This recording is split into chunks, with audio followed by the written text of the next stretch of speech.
Alright mga amigos, nakakasurpresang balita at nakakagulat sapagkat walang nag-aakala nito.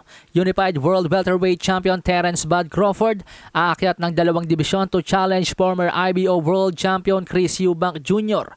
Wow! At hindi lang yon mga amigos, ayon sa mga balita, almost done deal na ito. So hindi lang ito call out sa ngayon, almost done deal na po na maging si Chris Eubank Jr. ay pinost na ang unofficial poster ng laban. Si Chris Eubank Jr. na may kartadang 33 wins, 3 losses with 24 knockouts ay ang kasalukuyang number 4 sa World Middleweight Rankings ng The Ring Magazine. In terms of ring resume, mas mabigat po ang resume ni Chris Eubank Jr.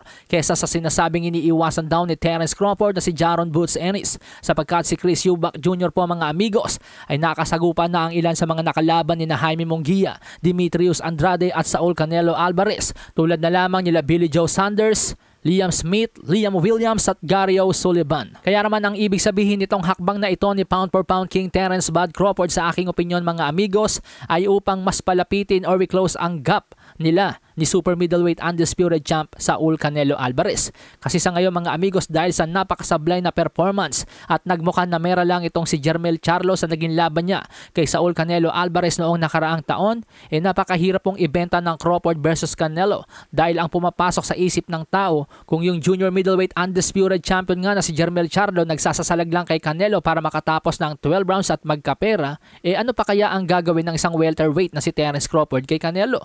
So ibig sabihin mga amigos, nawalan ng interes ang mga boxing fans sa sagupaang Crawford versus Canelo. Dahil lang nakikita at naiisip ng tao masyadong malayo ang kanilang dibisyon sa isa't isa, 147 versus 168.